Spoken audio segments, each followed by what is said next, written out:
Hello बच्चों, नमस्कार। Good evening. क्या हाल चाल है सभी के? उम्मीद करता हूँ बहुत अच्छे होंगे और पढ़ाई भी आप लोगों की बेहतर चल रही होगी।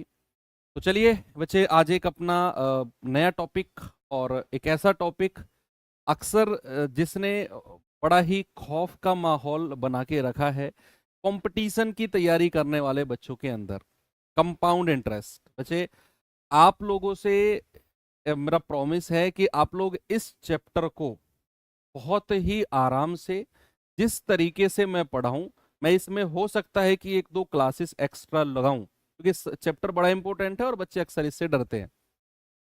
वो भी हम डिस्कस करेंगे कि इससे क्यों डरते हैं, इसका भी रीजन है। पहले तो इस चैप्टर को हम इतना मजबूत करेंगे कि आपका ये one of the favourite topic बनने वाला है। ठीक है।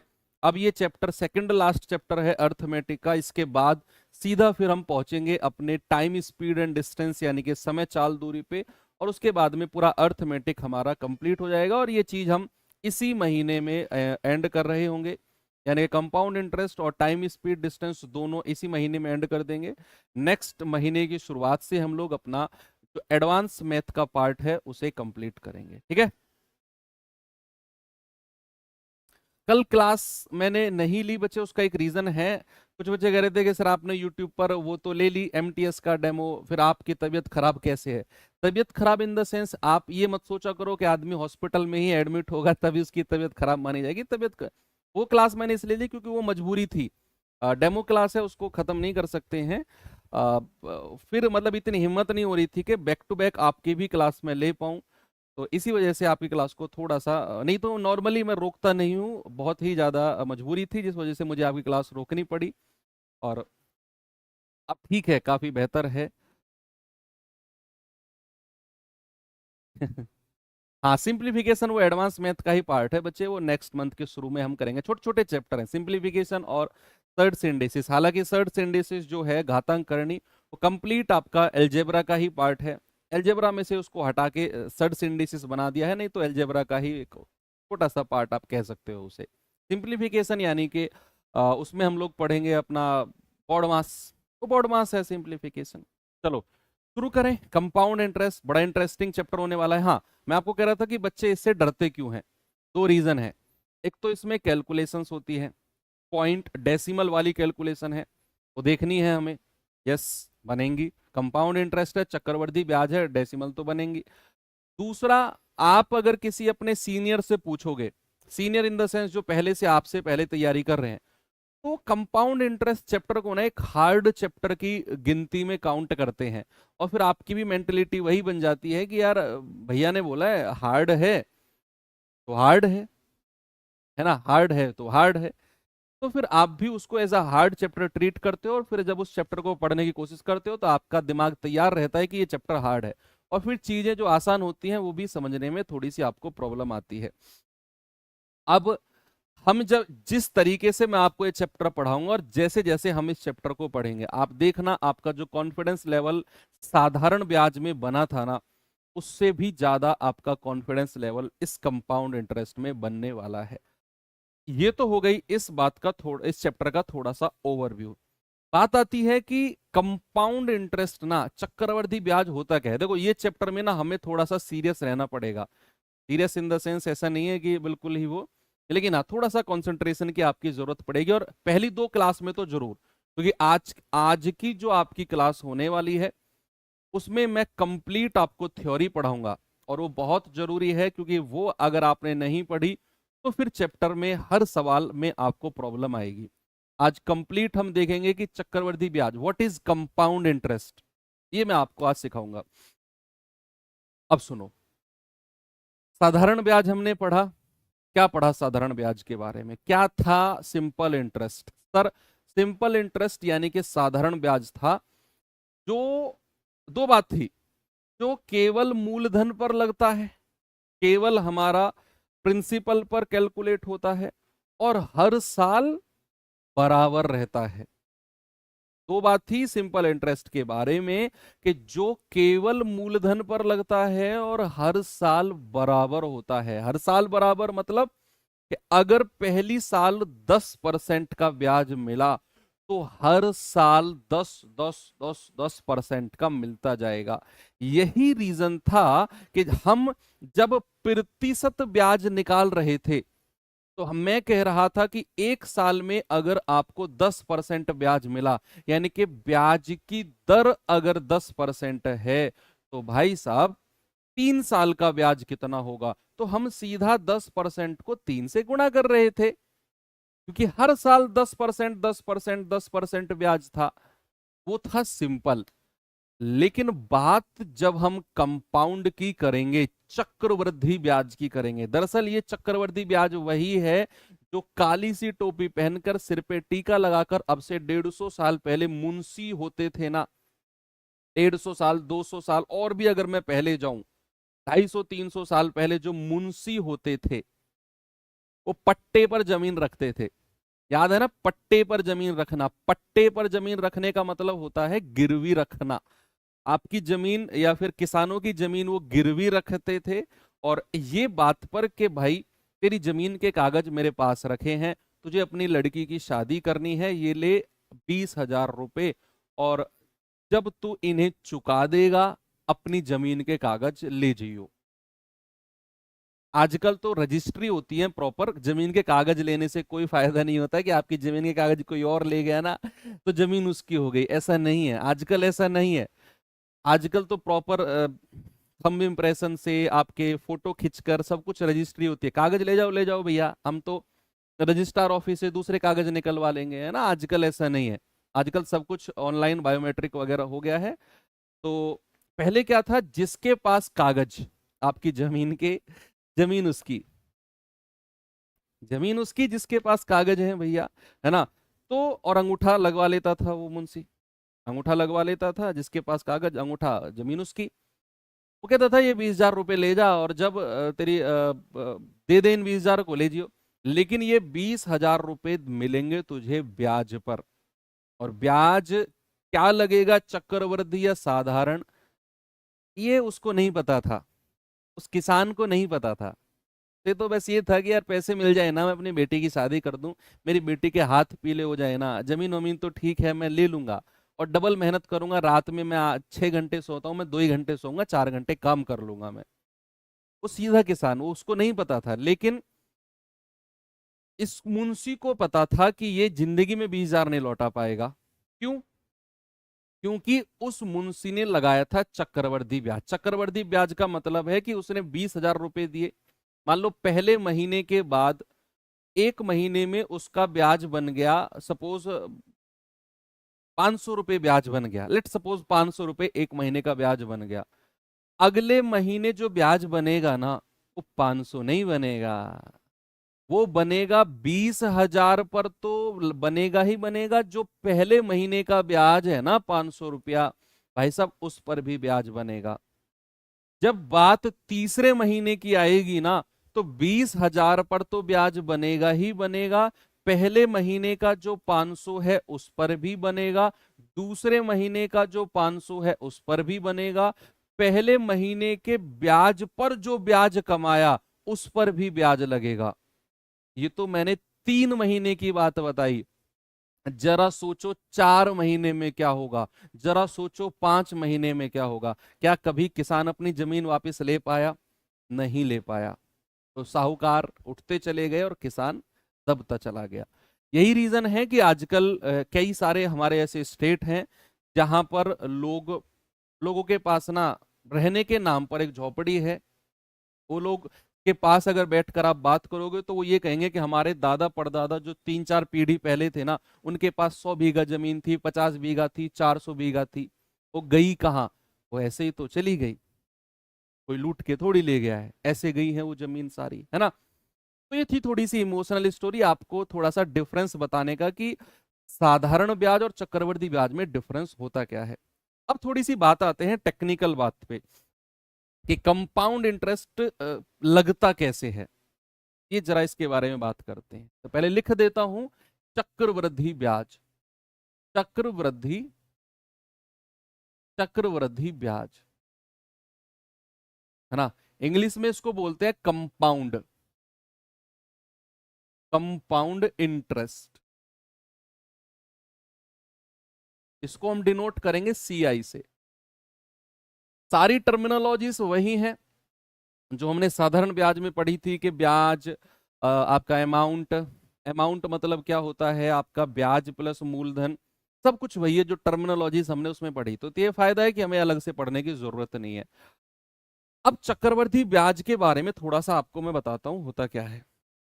एक ट्री मेथड से मैं आपको इसकी डेफिनेशन भी क्लियर करूंगा और लगता कैसे है वो भी करूंगा। मैं थोड़ा सा ऊपर शिफ्ट कर रहा हूं भाई। मैंने यहां पर लिखा कि मान लो कि मूलधन है, मान लेते हैं कि कोई मूलधन है, P है कोई, मान लो 10,000 रुपए का P है, 10,000 रुपए का मूलधन है, और उस पर जो ब्याज लग रहा है ना, रेट ऑफ इंटरेस्ट जो है वो 10% है, और समय जो है, सपोज मैंने कहा 2 साल है, 2 इयर्स है, 2 साल है,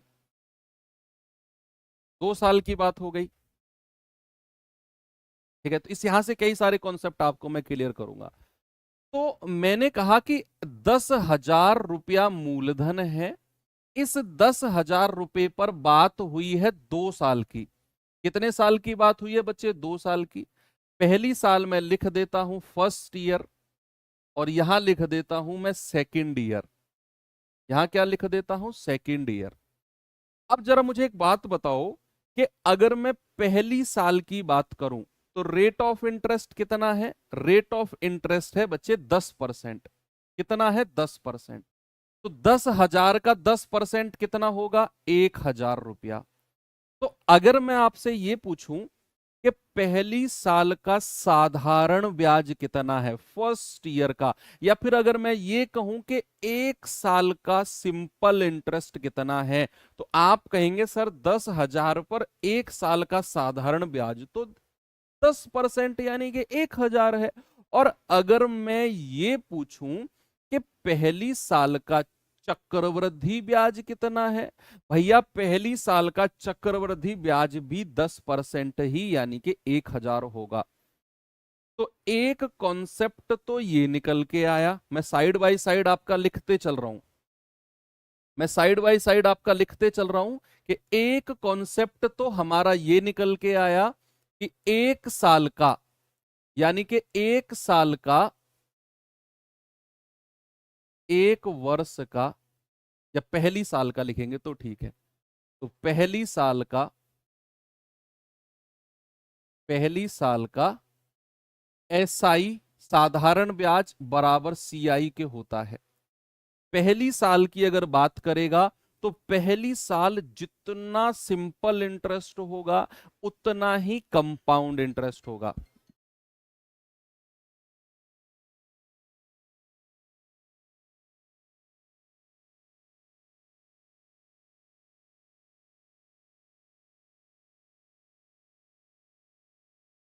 तो पहली साल जितना कंपाउंड इंटरेस्ट होगा उतना ही आपका सिंपल इंटरेस्ट होगा, उसमें कोई चेंज नहीं होगा। 10% ही साधारण ब्याज और 10% ही चक्रवृद्धि ब्याज। कहानी जो चेंज होगी वो होगी सेकेंड ईयर से।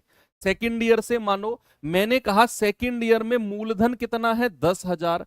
तो इस पर हमारा ब्याज कितना मिलेगा? 10% यानी कि 1,000 रुपया ब्याज का मिलेगा। तो अगर मैं आपसे कहूं कि सेकेंड ईयर का साधारण ब्याज कितना है, सिंपल इंटरेस्ट, तो आप कहेंगे सर सेकेंड ईयर का सिंपल इंटरेस्ट भी 10% ही है, सेकेंड ईयर का साधारण ब्याज भी कितना है? 10% यानी कि 1,000 है। लेकिन अब कहानी बदलेगी जब मैं चक्रवृद्धि ब्याज की बात करूंगा। तो बच्चे बात अगर मैं सेकेंड ईयर की कर रहा हूं ना, तो इस 10,000 पर 10% कितना है? 1,000। ये तो आपका उस पर मूलधन पर हो गया 10%। लेकिन चक्रवृद्धि ब्याज का मतलब है कि मूलधन पर तो ब्याज मिलना ही मिलना है, लेकिन उससे पहले जो आपका ब्याज रहा होगा उस पर भी आपका 10% लगेगा। भैया आपने इस 10,000 पर तो 1,000 रुपया कमा लिया, लेकिन जो आपने पहली साल का जो ब्याज है 1,000, उस पर भी 10% का ब्याज लगेगा। तो क्या मैं कह सकता हूं कि 1,000 का 10% कितना होता है? 100 रुपया। तो ये 100 रुपया आपका अलग से बनेगा ब्याज के ऊपर ब्याज।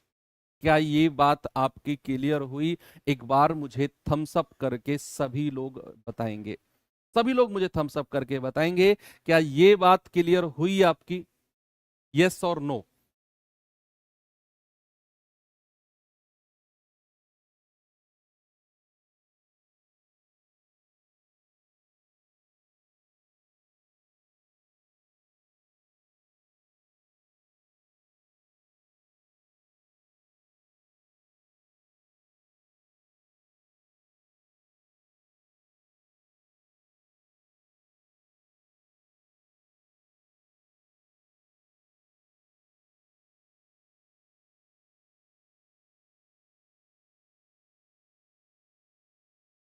हो गई ना भाई? बात क्लियर है ना? कि जब मैंने सेकंड ईयर की बात करी, जब मैंने सेकंड ईयर की बात करी, तो इस 10,000 पर तो 10% मिला ही मिला, लेकिन बात यहां चक्रवृद्धि की हो रही है। तो आपने जो पहली साल का ब्याज कमाया है ना, उस पर भी 10% मिलेगा, उस पर भी 10%, इस 1,000 पर भी। अब आप कहेंगे सर ऐसे कैसे थोड़ी होता है, ब्याज कमाया तो कमाया, उस पर ब्याज क्यों ले रहे हो? भाई साहब यही तो चक्रवृद्धि की कहानी है। वो इतना निर्दयी है कि वो नहीं छोड़ता किसी को भी, हर किसी पैसे पर ब्याज लेगा, इस 1,000 पर भी। अभी तो रुको, अभी तो मैंने 2 साल की बात करी है, अभी तो मैंने 2 साल की बात करी है। अब बात अगर मैं 3 साल की पहुंचा दूं ना, मैं कह रहा हूं आप माथा पकड़ के बैठ जाओगे, माथा पकड़ के बैठ जाओगे अगर मैं थर्ड ईयर की बात करने लगूं तुमसे। कैसे, देखना जरा। बात अगर यहां मैं थर्ड ईयर की करता हूं, तो बच्चे इस 10,000 पर तो, इस 10,000 पर तो 10% मिलेगा ही मिलेगा आपको। भाई इस 10,000 पर तो 10% आपको मिलेगा ही मिलेगा। आपको इस 10,000 पर तो 10% यानी कि 1,000 मिलेगा ही मिलेगा। लेकिन उससे पहले जितने भी आपने ब्याज कमाए ना, चाहे वो ये वाला हो, चाहे वो ये वाला हो, चाहे वो ये वाला हो, हर किसी पर 10% ब्याज निकलेगा। चाहे वो ब्याज हो, उस पर भी 10% मिलेगा, दूसरे साल का हो उस पर भी 10% मिलेगा, और जो ब्याज के ऊपर ब्याज कमाया ना आपने, भाई उस पर भी 10% ब्याज बनेगा। यानी कि अगर मैं इस 1,000 पे कहूं तो 100 रुपया ब्याज बना, इस 1,000 पे कहूं तो 100 रुपये ब्याज बना, और इस 100% पर भी 10% यानी कि 10 रुपये ब्याज बना। और जरा सोचो, अगर मैं चौथी साल पे चला गया ना, तो कितना सारा ब्याज बन जाएगा। सोचो जरा, अगर मैं फोर्थ ईयर पे चला गया, तो कितनी धनराशि पर ब्याज बनेगा। इस 1,000 पर तो 10% बनेगा ही बनेगा, इस पर भी मिलेगा, इस पर भी मिलेगा, इस पर भी मिलेगा, इस पर, इस पर, इस पर, इस पर, सब किसी पे 10% ब्याज बनेगा। अब देखा चक्रवृद्धि ब्याज कैसे चलता है, चक्रवृद्धि ब्याज कैसे चलता है। बात क्लियर हुई कि डिफरेंस हमारा साधारण ब्याज और चक्रवृद्धि ब्याज में क्या है। अब यहीं से मैं आपसे कुछ सवाल पूछूंगा, कुछ सवाल मैं यहीं से पूछूंगा।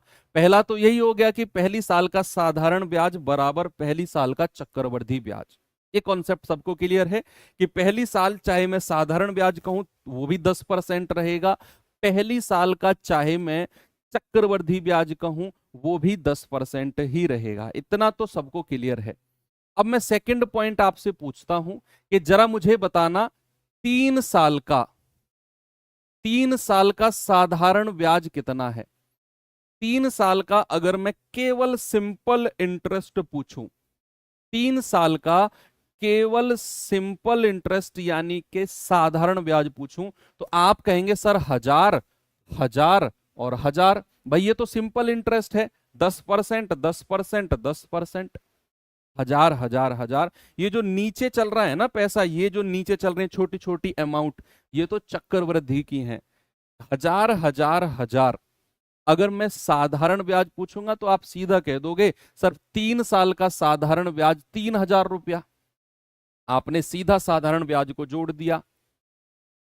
अगर मैं आपसे पूछूं 3 साल का चक्रवृद्धि ब्याज कितना है, भाई साहब जरा बताना मुझे, 3 साल का कंपाउंड इंटरेस्ट कितना होगा। अगर बात कंपाउंड इंटरेस्ट की उसने की है ना, चक्रवृद्धि ब्याज की अगर उसने की है, तो आपको सारा पैसा जोड़ना पड़ेगा। ये भी ये भी ये भी। साधारण ब्याज यानी कि हजार हजार हजार ये तो रहेगा ही रहेगा, जो छोटी छोटी अमाउंट है इनको भी जोड़कर लिखो। That is called compound interest of 3 years, है ना। तो हजार हजार हजार, 3,000, 100 3300 और 10 यानी कि 3310। तो कितना हो जाएगा, ये हो जाएगा 3310। 3 साल का चक्रवृद्धि ब्याज। अब आप दोनों में डिफरेंस देख लो कि जब मैंने 3 साल का साधारण ब्याज पूछा तो आपने कहा सर 3,000, और जब मैंने 3 साल का चक्रवृद्धि ब्याज पूछा ये था भाई साहब 3310 रुपए। 3310।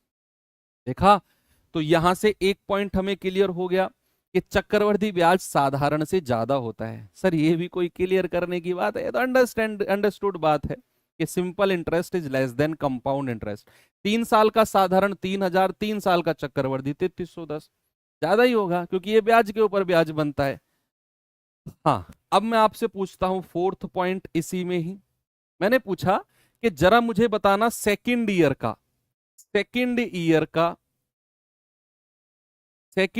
का कंपाउंड इंटरेस्ट कितना होगा। सेकेंड ईयर, मैंने 2 साल नहीं पूछा, मैंने केवल सेकेंड ईयर का कंपाउंड इंटरेस्ट पूछा है। तो जल्दी से आप मुझे बताओ क्या होगा सेकेंड ईयर का कंपाउंड इंटरेस्ट। बच्चे अगर मैं पूछूंगा तो यहां केवल सेकेंड ईयर की बात होगी, यानी कि मैं केवल इतने की बात करूंगा। अगर मैं सेकंड ईयर की बात करूंगा तो केवल और केवल इसकी बात करूंगा, सेकंड ईयर की। तो सेकंड ईयर का सीआई कितना हो जाएगा, 1000 और 100 यानी कि 1100। सेकंड ईयर का कंपाउंड इंटरेस्ट कितना होगा, 1100। ऐसे ही अगर मैं थर्ड ईयर का कंपाउंड इंटरेस्ट, तीसरे वर्ष का कंपाउंड इंटरेस्ट पूछूंगा तो आप इनको जोड़ दोगे, 1000, 1210 रुपए। ये थर्ड ईयर का सीआई होगा, थर्ड ईयर का, 3 साल का नहीं, थर्ड ईयर का। 3 साल अलग है, थर्ड ईयर अलग है। जैसे मैं आपसे पूछने लगूं कोई बच्चा बीटेक कर रहा है और वो थर्ड ईयर, वो तीसरे वर्ष में है, तो मैं पूछूं कौन सी ईयर में हो भाई बीटेक में, वो ये थोड़ी कहेगा 3 साल में हूं, वो कहेगा थर्ड ईयर में हूं, यानी कि 2 साल हटाओ मैं थर्ड ईयर में हूं, तीसरे वर्ष में। तो यहां मैंने केवल तीसरे वर्ष की बात करी है, तो तीसरे वर्ष में जो भी अमाउंट होगा वो ये होगा। ठीक है, इस तरीके से कई सारे सवाल अक्सर यहां पर बनते हैं। तो ये कोई मैंने आपको एक तरीका बताया है सवालों को करने का। अब से अगर मैं 5 साल पहले, 6 साल पहले की अगर मैं बात करूं तो सवाल इसी मेथड से किए जाते थे कॉम्पिटिटिव एग्जाम में भी, और ये बड़ा प्रचलित मेथड था जो आपके सामने है ना। अब से अगर मैं 6 साल पहले की बात करूं तो बड़ा प्रचलित मेथड था ये। इसको कहते थे ट्री मेथड। क्या कहते थे इसको, इसको कहते थे बच्चे ट्री मेथड। ट्री मेथड आजकल इसका यूज होता है केवल ये समझने के लिए कि कंपाउंड इंटरेस्ट क्या होता है। तो ये अच्छे तरीके से समझा देता है मेथड कि कंपाउंड इंटरेस्ट होता क्या है और लगता कैसे है। पहले सवाल भी इसी मेथड से सॉल्व किए जाते थे, अब तो बहुत सारे मेथड आ गए हैं। मैं कह रहा हूं आपको बहुत सारी चीजें फिंगर टिप्स पे याद करवा दूंगा मैं, डायरेक्ट आप लगा के आगे भागोगे। तो आपको ये कंपाउंड इंटरेस्ट की कहानी यहां से समझ में आई कि what is compound interest, this is called tree method. अब एक रेशियो मेथड भी होता है बच्चे। आते हैं अपने सेकंड मेथड पे जिसका नाम मैंने दिया रेशियो मेथड। रेशियो मेथड क्या होता है, थोड़ा सा देखते हैं इसके बारे में। हालांकि नाम कोई नया नहीं है आपके लिए, पुराना ही नाम है, जो हम परसेंटेज में भी पढ़ा हमने, प्रॉफिट लॉस में भी पढ़ा, डिस्काउंट में भी पढ़ा, सिंपल इंटरेस्ट में भी पढ़ा। That is called ratio method. क्या है, कैसे लगता है, और क्या इसकी लिमिटेशंस, लिमिटेशंस यानी कि पाबंदी, पाबंदी क्या क्या है, कहां पर ये लग सकता है, कहां से आगे ये नहीं जा सकता है, वो भी हम थोड़ा सा देखेंगे। तो रेशियो मेथड क्या है, सपोज मैंने कहा कि मूलधन है आपका 5,000 रुपया, मूलधन क्या है 5,000 रुपया। मैंने कहा रेट ऑफ इंटरेस्ट जो है वो 20%, 20% है, और मैंने कहा समय जो है ना वो 2 वर्ष है, 2 ईयर है। मैंने पूछा जरा बताओ 2 साल का कंपाउंड इंटरेस्ट यानी कि चक्रवृद्धि ब्याज क्या होगा।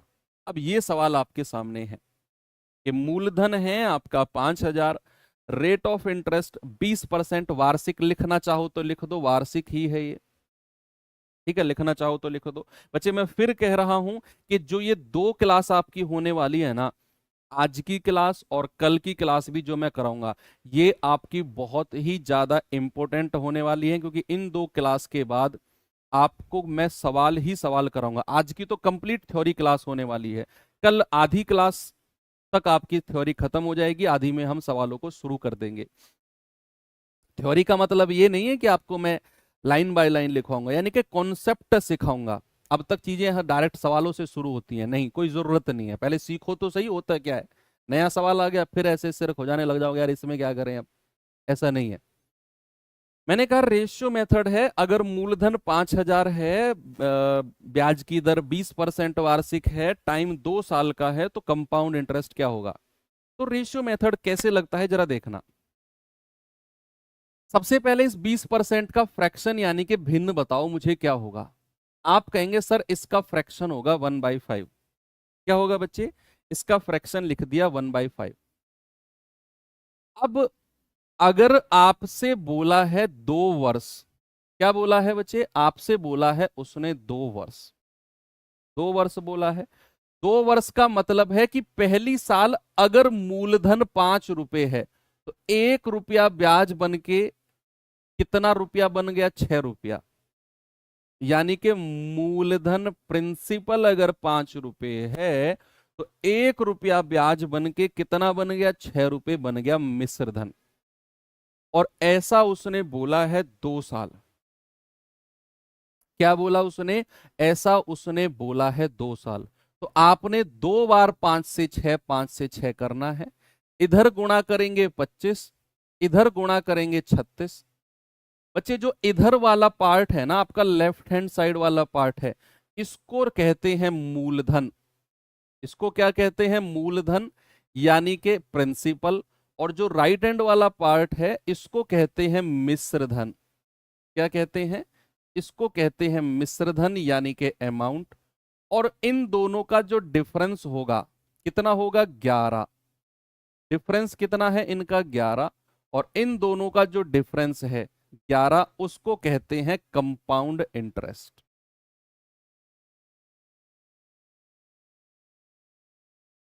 अब इनकी जो लिमिटेशन है ना, जो लिमिटेशन है, लिमिटेशंस क्या है रेशियो मेथड की, कि आप केवल मूलधन, आप केवल मिश्र धन, और आप केवल कंपाउंड इंटरेस्ट की ही बात कर सकते हो। अगर आपसे पूछने लगे सेकंड ईयर का कंपाउंड इंटरेस्ट क्या होगा, भाई 2 साल का दिया हुआ है ना, कहने लगा सेकंड ईयर का कंपाउंड इंटरेस्ट क्या होगा, तो फिर आप रेशियो मेथड से नहीं जा सकते हो। रेशियो मेथड मतलब केवल 3 चीज अगर आपसे पूछेगा, या तो मूलधन पूछ ले, या मिश्र धन, या फिर कंपाउंड इंटरेस्ट, इन तीनों में ही डील करता है आपका रेशियो मेथड। यहां हमें रेट ऑफ इंटरेस्ट दिया हुआ था, मूलधन दिया हुआ था, 2 साल का समय, और कंपाउंड इंटरेस्ट पूछा। हमें मूलधन कितना दिया हुआ है, 5,000। तो क्या मैं कह सकता हूं कि 25 यूनिट का मान 5,000 होगा।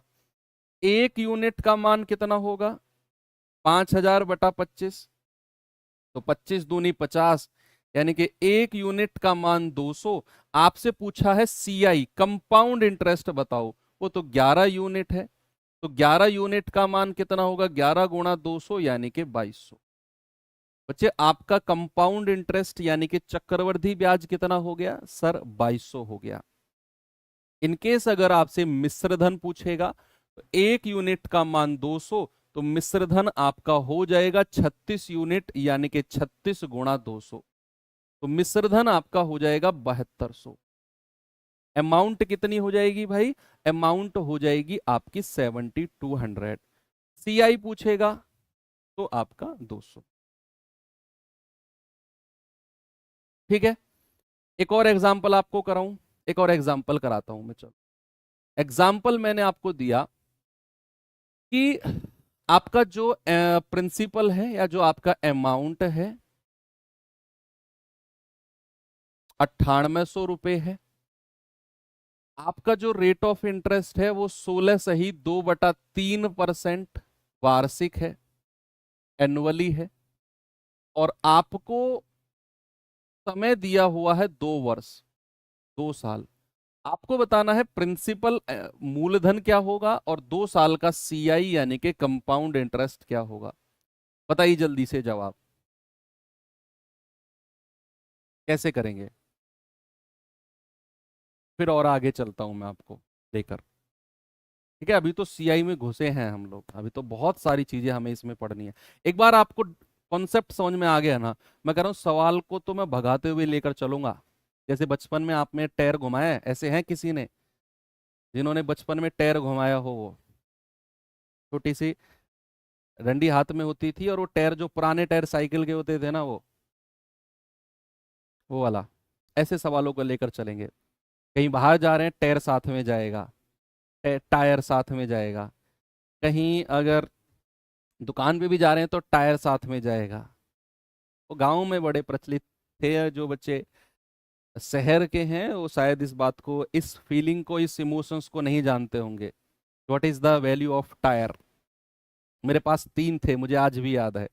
एक रेंजर साइकिल का था, एक एटलस साइकिल का, 2 एटलस साइकिल के थे। उन पे नाम भी लिखे हुए थे मैंने।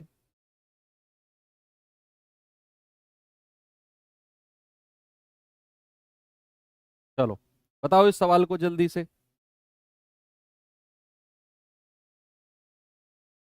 कह रहा है कि 9800 अमाउंट है, मिश्रधन है, रेट हमारा इतना है, समय 2 साल है, तो ये दोनों चीज बताओ क्या होगी। क्या आप जानते हैं कि 16 सही 2/3% का जो फ्रैक्शन भिन्न होता है 1/6 होता है। कितना होता है बच्चे, 1/6। यस, कोई दिक्कत है किसी को, नहीं है। पहली साल क्या होगा, पहली साल तो हमारा पैसा 6 से 1 बढ़ के 7 हो जाएगा, और जितने वर्ष उसने बोले हैं उतने वर्ष आप 6 से 7 कर दो। इधर लिखो 36, इधर लिखो 7 7 49। ये आपका प्रिंसिपल, ये आपका अमाउंट, और इन दोनों का डिफरेंस जो है 9 और 4 13, वो आपका सीआई। तो मैंने कहा रेशियो मेथड में हम इन तीनों से ही डील कर सकते हैं, इनके अलावा अगर कुछ पूछेगा तो बात नहीं बनेगी। आपको दिया हुआ है अमाउंट यानी कि 49 यूनिट का मान कितना है, 9800। 1 यूनिट का मान कितना होगा, 9800/49, यानी कि 49 दूनी 98, 200। आपसे क्या पूछा है, मूलधन बताओ, तो 36 यूनिट का मान कितना होगा, यानी कि 7200। और अगर सीआई पूछेगा, 1 यूनिट का मान 200, तो 13 यूनिट का मान कितना होगा, यानी कि 2600। तो सीआई 2600, मूलधन आपका 7200। आराम से आपने निकाला।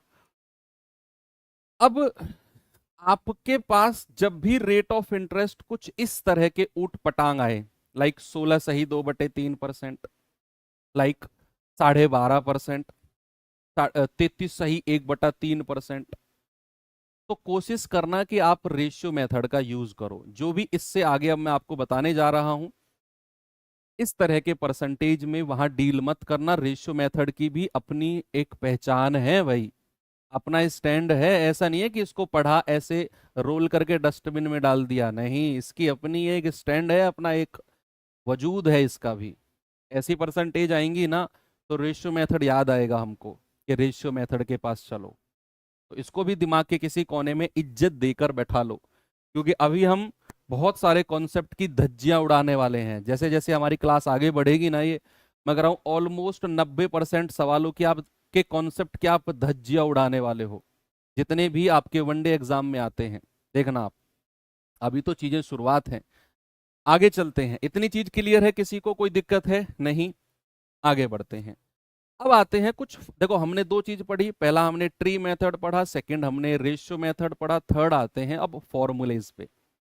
यस, अब आते हैं हम अपने फॉर्मूलेज की तरफ, कि हमने पूछा 2 साल का सीआई, 2 वर्ष के सीआई का फॉर्मूला, 2 वर्ष के सीआई का फॉर्मूला। जब बात 2 वर्ष की हो रही है, 2 वर्ष के सीआई का फॉर्मूला क्या होता है? भाई साधारण ब्याज क्या था? 1 साल का 10%, तो 2 साल का 20%। वहां हमें फॉर्मूले वगैरह की जरूरत नहीं थी, वहां हमें रेशियो मेथड की जरूरत नहीं थी। वहां चीजें सीधी सीधी सिंपल एंड स्ट्रेट चल रही थी। सिंपल एंड स्ट्रेट मींस के सब कुछ ठीक है, ओके है यार, जो रेट है ना समय से गुणा कर दो। क्या यहाँ रेशियो मेथड, क्या फॉर्मूला लगाएं, कोई जरूरत नहीं है। रेट ऑफ इंटरेस्ट सीधा समय से गुणा हो रहा था। यहां ऐसा नहीं है, यहां हमें सोचना है भाई, ये कंपाउंड इंटरेस्ट है। बात ऐसे नहीं बनेगी, यहां सक्सेसिव चीजें चलती हैं, सक्सेसिव चीजें। गोल्डन रेशियो बता दो सर, बताएंगे भाई, रुक जाओ, तसल्ली तो करो, पहले ये तो सीखो कि सीआई होता क्या है। सब कुछ आपको मैं बताऊंगा, जहां जरूरत जिसकी होगी उसकी मैं आपको जरूर बताऊंगा। ओके, तो अभी 2 साल का फॉर्मूला क्या होता है? मान लो कि आपकी दो ब्याज की दर है, या ये मान लो कि A% और B%, ये दो आपकी ब्याज की दर है, कि आपका A% का ब्याज और B% का ब्याज। इसका फॉर्मूला होता है, 2 साल के सीआई का फॉर्मूला होता है A plus B plus A गुणा B बटा 100। ये 2 साल के सीआई का फॉर्मूला होता है A plus B plus A गुणा B बटा 100। एग्जाम्पल देखें, अगर एग्जाम्पल क्या है बच्चे? एग्जाम्पल मान लो मैंने कहा रेट ऑफ इंटरेस्ट आपका 10% है, और समय आपका मैंने कहा 2 वर्ष है। समय क्या है आपका? 2 साल है। तो जरा जरा बताना मुझे, 2 साल का सीआई परसेंटेज में कितना होगा? 2 साल का जो सीआई होगा वो परसेंटेज, प्रतिशत में आप मुझे बता दो कितना होगा। आप कहेंगे कि सर रेट ऑफ इंटरेस्ट अगर 10% है और बात अगर यहां 2 साल की हो रही है, तो 2 साल के लिए तो फॉर्मूला हम जान गए, A plus B plus A गुणा बी बटा 100। ये तो पढ़ते आए हैं, परसेंटेज में भी पढ़ा, डिस्काउंट में भी पढ़ा, लेकिन डिस्काउंट में यहां माइनस था, बात अलग है। लेकिन था तो कुछ ऐसा ही दिखने में वो भी। यस, तो आप कहेंगे कि सर रेट ऑफ इंटरेस्ट 10%, समय 2 साल, तो ए की वैल्यू भी 10% हो जाएगी और बी की वैल्यू भी 10% हो जाएगी, दोनों की वैल्यू 10-10% हो जाएगी। तो आपका फॉर्मूला बनेगा 10 प्लस 10 प्लस 10 गुणा 10 बटा 100। 2 जीरो से 2 जीरो उड़ गया, 10 और 10 20 प्लस 1, यानी कि हमारा आंसर आ गया 21%। तो 2 साल का सीआई हमारा बन गया 21%। जब मैं साधारण ब्याज की बात कर रहा था, सुनो अब यहीं पर चलो, आपकी वो भी मैं क्लैरिटी कर देता हूं। मान लो यहीं पर अगर मैं पूछूं कि 2 साल का एसआई बताना, परसेंटेज में कितना होगा, यहीं पर अगर मैंने पूछा, या ये तो मैंने आपका 2 साल का सीआई पूछ लिया, ये तो आपका 2 साल का सीआई पूछा है। अब मैं पूछ रहा हूं कि 2 साल का साधारण ब्याज भी बता दो जरा जरा मुझे, कितना होगा? तो आप कहेंगे सर ये तो हम दिलो दिमाग में सेट कर चुके हैं कि 1 साल का अगर 10%, तो 2 साल का कितना होगा? 10% गुणा 2, यानी कि सर 2 साल का 20% हो जाएगा। सिंपल इंटरेस्ट में तो कोई फॉर्मूले वॉर्मूले की जरूरत है ही नहीं। एसआई 20%, सीआई कितना? 21%। आपने देखा किस अगर मैं 2 साल के सीआई की बात करूंगा तो 21% और 2 साल के एसआई की बात करूंगा तो 20%। तो एसआई कम होता है, सीआई ज्यादा होता है। उतना भी ज्यादा नहीं होता, बेशक 1% ज्यादा है लेकिन ज्यादा है। अगर मैं इनका डिफरेंस आपसे पूछूं कि 2 साल के सीआई और 2 साल के एसआई का डिफरेंस, क्या आप मुझे बता सकते हो? 2 साल के सीआई और 2 साल के एसआई का डिफरेंस आप कहेंगे सर बिल्कुल बता सकते हैं। 21 - 20 यानी कि ये हो जाएगा सर 1%। 2 साल के सीआई और 2 साल के एसआई का डिफरेंस अगर मैं आपसे पूछूंगा तो आप कहेंगे सर 1% होगा। एक और एग्जाम्पल लेकर बात करें, फिर 3 साल के पास चलते हैं। एक और एग्जाम्पल ले लेते हैं, चलो। मैंने कहा रेट ऑफ इंटरेस्ट आपका 5% है, समय आपका 2 वर्ष है। तो जरा मुझे बताना 2 साल का सीआई कितना परसेंट होगा? 2 साल का सीआई परसेंटेज में बताओ, केवल परसेंटेज में। फॉर्मूला लगाओ, A+B+A×B/100। इफेक्टिव रेट बोलते हैं इसको। जो 2 साल का सीआई परसेंटेज में पूछ रहा हूं ना, एक्चुअल में इसको बोलते हैं इफेक्टिव रेट। इफेक्टिव रेट यानी कि प्रभावी दर। प्रभावी दर। इफेक्टिव रेट बताओ 2 साल का क्या होगा? प्रभावी दर। आप फॉर्मूला लगा दोगे? क्या करेंगे कि भाई अगर आपका 5% रेट है, समय हमारा 2 साल है, तो हम फॉर्मूला लगा देंगे A+B+A×B/100। यानी कि ये हो जाएगा 10+25/100, हो जाएगा 10+0.25, यानी कि 10.25%। तो हमारा 2 साल का सीआई कितना आ गया? 10.25%। अगर यही मैं आपसे पूछने लगूं कि 2 साल का एसआई बताना, जरा इसी में ही अगर मैं पूछने लगूं कि 2 साल का साधारण ब्याज बताना, आप कहेंगे सर 1 साल का अगर 5% है ना, तो 2 साल का कितना होगा? सर 10%। साधारण ब्याज तो सीधा सीधा मल्टीप्लाई होता है। 2 साल का सिंपल इंटरेस्ट कितना होगा? 10%। अगर मैं डिफरेंस पूछूंगा कि 2 साल के सीआई और 2 साल के एसआई का डिफरेंस कितना होगा, तो आप कहेंगे सर 10.25, और उसमें से 10 माइनस कर दो, ये हो जाएगा 0.25%। क्या होगा? 0.25%। ये होगा 2 साल के सीआई और 2 साल के एसआई का डिफरेंस। आपने 10.25 में से 10% हटाया तो 2 साल का डिफरेंस हमको मिल गया 0.25%। यहां तक कोई दिक्कत है? बहुत आराम से, बहुत ही ज्यादा, जितना भी स्लो हो सकता है उतना स्लो करके मैं आपको लेकर चल रहा हूं। तो ये चीज हो गई 2 साल के फॉर्मूले की। बच्चे अगर मैं बात करूंगा 3 साल के फॉर्मूले की, 3 साल का भी आपने पढ़ा हुआ है, यस पढ़ा हुआ है भाई साहब 3 साल का। देखो 2 साल को ना आप रेशियो मेथड से भी निकाल सकते हो। 2 साल की प्रभावी दर को आप रेशियो मेथड से भी निकाल सकते हो भाई। कैसे? मैं इस कोने में बता देता हूं। 5% का फ्रैक्शन क्या होता है? 1/20। तो पहली साल कितना हो गया? 20 से 21। दूसरे साल कितना हो गया? 20 से 21। जरा गुणा करना 400, जरा गुणा करना 441। ठीक है। तो 2 साल में ब्याज कितना मिला है सीआई हमको? 41 रुपया। और अगर हमें परसेंटेज में निकालना है 2 साल का, तो हमारा आंसर कितना होगा? 41 बटे, और मूलधन को नीचे रखेंगे और गुणा 100। 2 जीरो से 2 जीरो गया, 41/4 होगा 10.25%, है ना? तो 2 साल का अगर सीआई आप रेशियो मेथड से भी निकालना चाहो तो कोई प्रॉब्लम नहीं है। इसमें भी आप निकाल सकते हो, इसमें भी आप रेशियो से निकाल सकते हो। 10 से 11, 10 से 11 गुणा करोगे 100, गुणा करोगे 121, डिफरेंस 21/100 गुणा 100, यानी कि 21% आ जाएगा। तो रेशियो मेथड को भी मैंने कहा ना इज्जत देना है। ऐसा नहीं है कि मान लो सपोज अगर कहीं ऐसा रेट बन जाए सपोज अगर कहीं ऐसा रेट बन जाए कि रेट हमारा 12.5% है और समय हमारा 2 वर्ष है, 2 वर्ष है, तो जरा 2 साल का सीआई बताना कितना होगा। तो भाई इसको फॉर्मूले में लगाकर हो तो जाएगा,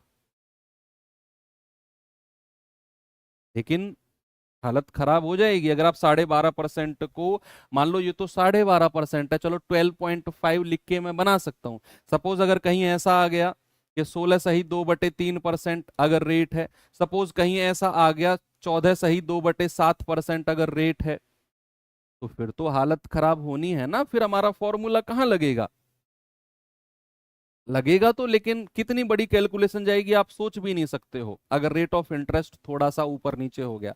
तो मैंने कहा रेशियो मेथड को भी साथ के साथ लेकर चलना है, एक अल्टरनेट सोर्स के रूप में, कि जहां ये नहीं लगेगा तुरंत रेशियो मेथड को लगा देंगे।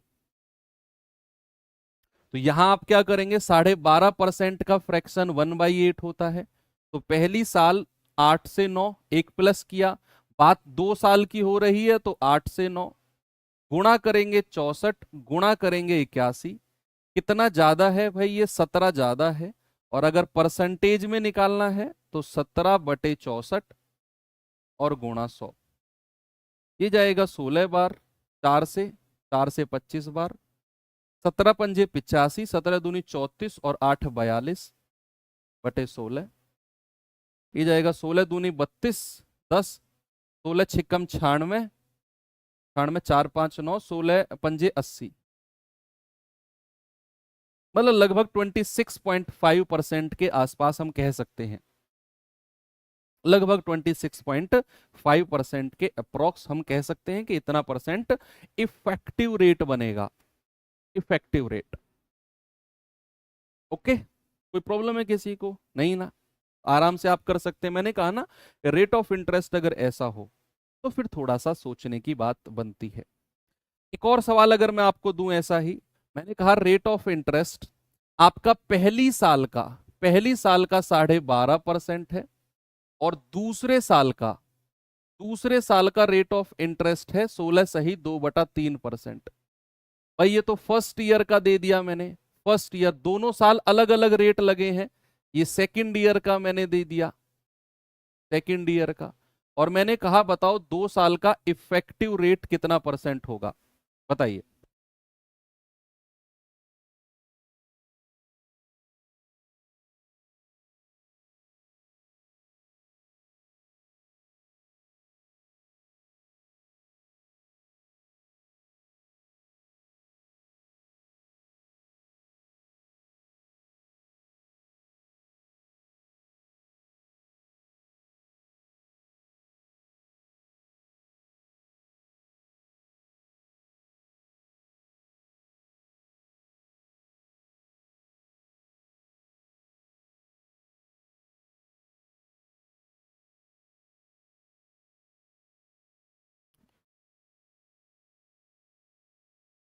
सर कौन सा मेथड सही है, देखो सही दोनों मेथड हैं बच्चे, दोनों मेथड सही हैं। आपको ये चेक करना है कि कहाँ मुझे रेशियो मेथड लगाना है और कहाँ मुझे फॉर्मूला लगाना है। मान लो अगर परसेंटेज आपके ऐसे आ जाए रेट, तो आप रेशियो मेथड लगाओ। अगर आपके ऐसे हो 10%, 5%, 3%, 4%, 2%, तो फिर कोई प्रॉब्लम नहीं है, फिर आप कोई सा भी मेथड लगाओ।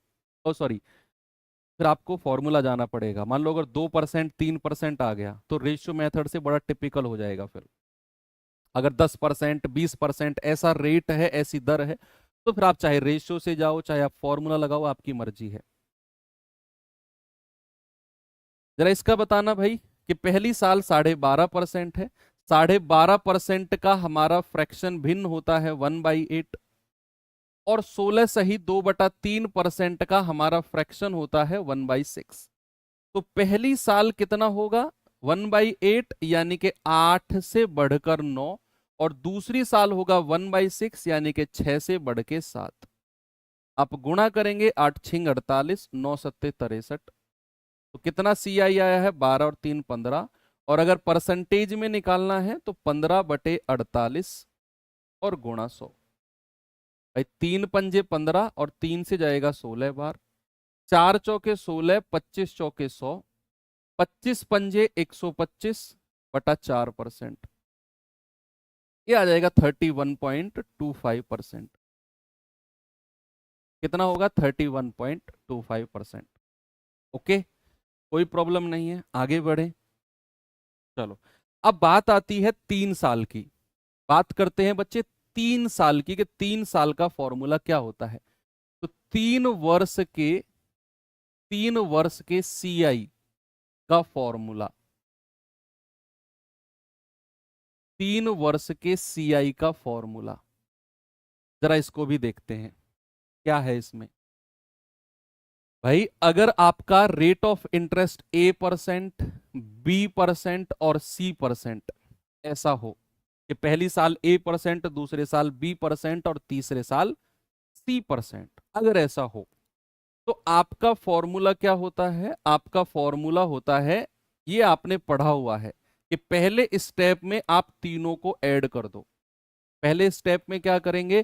पहले स्टेप में हम तीनों को ऐड कर देंगे, प्लस फिर आप दो दो की गुणा करो, ए बी, प्लस दो दो की गुणा करो बी सी, प्लस और दो दो की गुणा करेंगे ए सी, और बटा 100, और तीसरा भी साइन प्लस।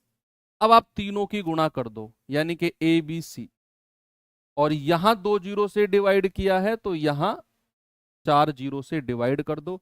ये फॉर्मूला बच्चे आपको दिखने में बड़ा लग सकता है, लेकिन जब आप इसे अप्लाई करोगे, 3-4 सवाल प्रैक्टिस कर लोगे, तो चीजें आपकी सेटल हो जाएंगी। तो हमारा इफेक्टिव रेट बना कितना? इफेक्टिव रेट, इफेक्टिव रेट, प्रभावी दर, प्रभावी दर कितना परसेंट बन गई? इतने परसेंट बन गई। ये 3 साल का फॉर्मूला है। कितना है? 3 साल का फॉर्मूला है। तो यहां अगर मैं देखूं, जैसे फॉर एग्जाम्पल अगर मैंने आपसे बोला कि आपका रेट ऑफ इंटरेस्ट, ब्याज की जो दर है, मान लो 10% मैंने बोला, और समय जो है आपका 3 वर्ष, 3 साल है, तो बचाओ बताओ 3 साल का सीआई कितना होगा बच्चे? ये मैंने आपसे पूछा।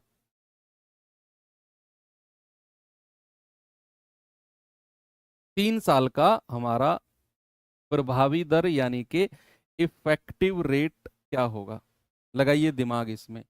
ये फॉर्मूला भी इंपॉर्टेंट है। कहाँ इंपॉर्टेंट है मैं आपको बताऊंगा। अगर ऐसा 10% जैसा आ जाए रेट, तो आप रेशियो से भी जा सकते हो, 10 से 11, 10 से 11, 10 से 11, कोई प्रॉब्लम नहीं है। लेकिन अगर रेट ऑफ इंटरेस्ट, ब्याज की दर ही हमारी ऐसी आ जाए 2%, 3%, 5% तो ठीक है, 6%, उस केस में क्या करेंगे? वहां हमें ये फॉर्मूला लगाना पड़ेगा। तो बच्चे इसको भी आप देखेंगे। तो यहां रेट ऑफ इंटरेस्ट 10% समय 3 साल है, तो आपका पहली साल भी 10% ब्याज की दर है, दूसरे साल भी 10% और तीसरे साल भी 10%। यानी कि ए का मान भी 10, बी का मान भी 10 और सी का मान भी 10। 10%, 10%, 10%। क्या करेंगे? पहले स्टेप में तीनों को जोड़ेंगे, ये आ गया 30, प्लस दो दो की गुणा करेंगे 10 धाम 100, प्लस 10 धाम 100, प्लस 10 धाम 100, बटे 100, ये वाला, प्लस अब तीनों की गुणा कर देंगे, 10 धाम 100 धाम 1000, और बटे 4 जीरो से डिवाइड कर देंगे। तो आगे बढ़िए जरा, ये आ जाएगा 30, प्लस 100 100 100 300, बटा 100, प्लस 3 जीरो से 3 जीरो हटा दो, 1/10 होता है 0.1। ये आ जाएगा 30 प्लस 3 प्लस 0.1, यानी कि 33.1%। कितना हो जाएगा बच्चे? ये हो जाएगा 33.1%। अगर यहीं पर मैं आपसे पूछने लगूं कि 3 साल का एसआई कितना होगा, जरा बताना मुझे परसेंट में। ये तो 3 साल का सीआई आपने निकाल दिया, 3 साल का कंपाउंड इंटरेस्ट निकाल दिया 33.1%। अगर मैं आपसे पूछने लगूं